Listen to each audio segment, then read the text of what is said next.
శ్రీమాత్రే నమః. మీ ఇంట్లో తులసి కోట ఉందా? అయితే ఈ 5 జాగ్రత్తలు తీసుకోండి. పుణ్యానికి బదులు కష్టాలు వచ్చే అవకాశాలు ఉన్నాయి. ఇక వీడియోలోకి వెళ్ళే ముందుగా నా ఛానల్ని ఫస్ట్ టైం చూస్తున్న వాళ్ళైతే నా ఛానల్ని సబ్స్క్రైబ్ చేసుకోండి. ఒక్క లైక్ చేసి షేర్ చేయండి. కొంచెం నాకు సపోర్ట్ చేయండి.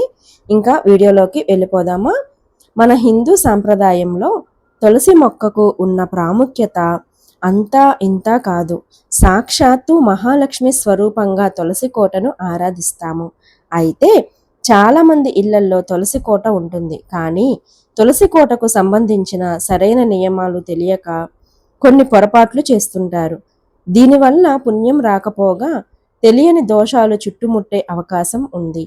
భర్త సంపద కూడా నశిస్తుంది. కాబట్టి తులసి కోట వద్ద చేయకూడని తప్పులు, సరైన పూజా విధానం మరియు అద్భుతమైన ఆధ్యాత్మిక పరిహారాల గురించి ఈ వీడియోలో తెలుసుకుందాము. ముందుగా ఈ వీడియోకి ఒక్క లైక్ చేసి శ్రీమాత్రే నమః అని కామెంట్ చేయండి. పవిత్రమైన తులసి కోట దగ్గర పొరపాటున కూడా చేయకూడని తప్పుల గురించి తెలుసుకుందాము.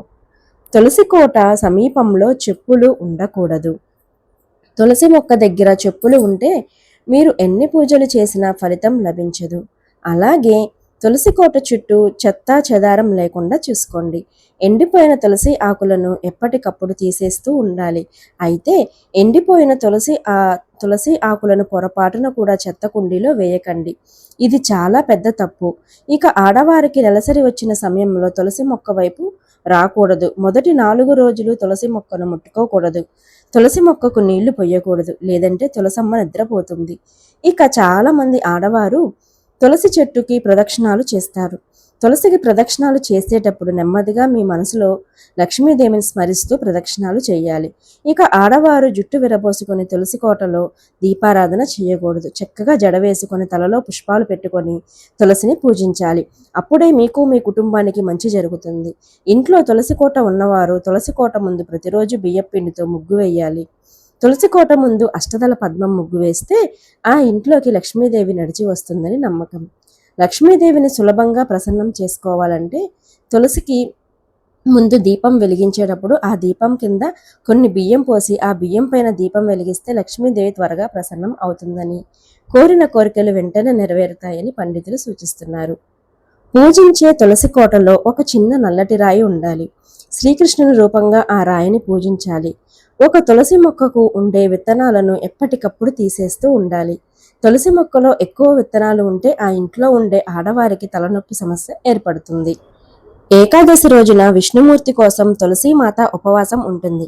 కాబట్టి ఏకాదశి మరియు ద్వాదశి తిథుల్లో తులసి ఆకులు తెంపకూడదు. అలాగే సాయంత్రం సూర్యుడు అస్తమించిన తర్వాత తులసమ్మ నిద్రపోతుంది. కాబట్టి సాయంత్రం సమయంలో కూడా తులసి ఆకులు తెంపకూడదు. అలాగే ఆదివారం సూర్యునికి ప్రీతికరమైనది కాబట్టి ఆదివారం తులసి దళాలు తెంపితే మీ ఆయుష్ తగ్గుతుంది. మనలో చాలా మంది పూజ కోసం తులసి ఆకులు తెంపుతుంటారు. అయితే తులసి ఆకులు తెంపేటప్పుడు ముందుగా తులసమ్మను క్షమించమని వేడుకోవాలి. అయితే తులసి ఆకులు తెంపేటప్పుడు ఒక ఆకు తెంపకూడదు. ఎప్పుడూ 2 తులసి ఆకులు కలిపి తెంపాలి. ఇక ఉదయం స్నానం చేయకుండా తులసి మొక్కను ముట్టుకోకూడదు. ఇక కొంతమంది ఆడవారు తులసమ్మ గుబురుగా పెరగాలని తులసి కొమ్మలను కత్తిరిస్తారు. అయితే పొర్రపాటును కూడా కత్తెర ఉపయోగించకూడదు. చేతి గోళ్లతో కూడా తెంపకూడదు.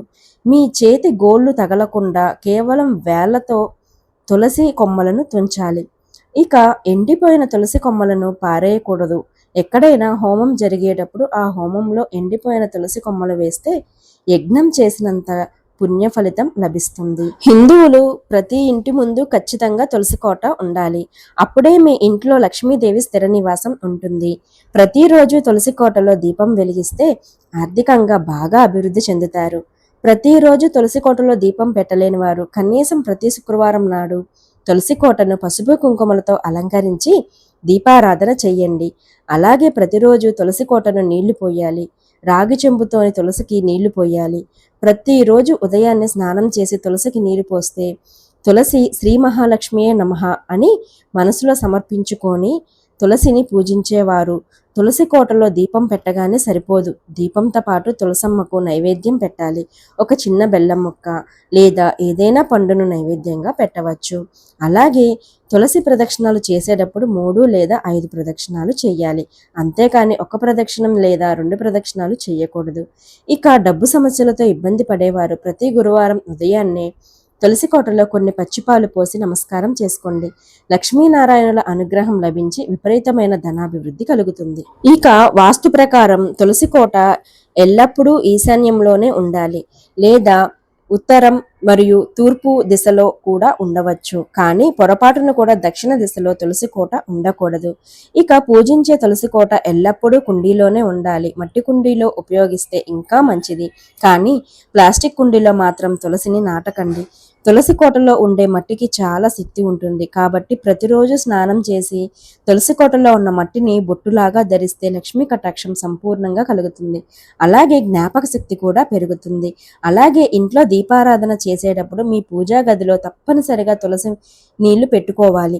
పూజ పూర్తయిన తర్వాత తులసి తీర్థాన్ని స్వీకరిస్తే లక్ష్మీదేవి ఆశీర్వాదంతో పాటు దీర్ఘాయుష్ ప్రాప్తిస్తుంది.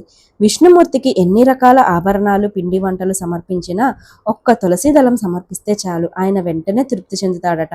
కాబట్టి తులసి లేని పూజ విష్ణువుకు చేరదు అని పద్మపురాణం వివరిస్తుంది. అలాగే మీ మనసులో ఏదైనా కోరిక ఉంటే తులసి కోటకు ఒక ఎర్రటి దారాన్ని కట్టి మీ కోరిక చెప్పుకోండి. ఖచ్చితంగా మీ కోరిక నెరవేరుతుంది. మీ కోరిక తీరాక ఆ దారాన్ని తీసి పారే నీటిలో వదలండి. ఇక వివాహ ప్రయత్నాలు చేసేవారు తులసీమాతకు పసుపు కుంకుమలు ఎర్రటి గాజులు సమర్పించి దీపారాధన చేయండి. వెంటనే వివాహ యోగం కలుగుతుంది. అలాగే ప్రతి వారానికి ఒకసారి నీటిలో కొన్ని తులసి ఆకులు వేసి ఆ తులసి నీటిని మీ ఇల్లంతా చల్లుకోండి. ఇలా చేస్తే మీ ఇంట్లో ఉన్న దరిద్ర దేవత బయటకు వెళ్ళిపోయి మీ ఇంట్లోకి లక్ష్మీదేవి అడుగు పెడుతుంది. ఇక మీ పిల్లలు చదువు కోసం ప్రతి శుక్రవారం మీ పిల్లలతో తులసి కోట చుట్టూ 11 ప్రదక్షిణాలు చేయించండి. పిల్లలకు జ్ఞాపక శక్తి పెరిగి విద్యాబుద్ధులు సిద్ధిస్తాయి. ఆడవారు మాత్రమే తులసిని ఎక్కువగా పూజిస్తారు. కానీ మగవారు తులసి కోటకు ప్రదక్షిణాలు చేయడం, దీపారాధన చేయడం ద్వారా వృత్తి వ్యాపారాలు నష్టాలు లేకుండా అధిక లాభాలతో ధనలాభాలు కలుగుతాయి. కాబట్టి మగవారికి వీలైనప్పుడల్లా తులసిని పూజించండి. తులసిని పూజించేవారు ఎప్పుడు పడితే అప్పుడు దీపారాధన చేయకూడదు. ఉదయం సూర్యుడు రాకముందే తులసి కోటలో దీపారాధన చేయాలి. అలాగే సాయంత్రం సూర్యుడు అస్తమించిన తర్వాత తులసి కోటలో దీపం వెలిగించాలి. అప్పుడే మీ పూజకు ఫలితం దక్కుతుంది. శని ప్రభావం ఎక్కువగా ఉన్నవారు, ఏలినాటి శని దోషాలతో ఇబ్బంది పడేవారు ప్రతిరోజు తులసి కోటలో నువ్వుల నూనెతో దీపం వెలిగించండి. శని బాధలన్నీ వెంటనే నశిస్తాయి.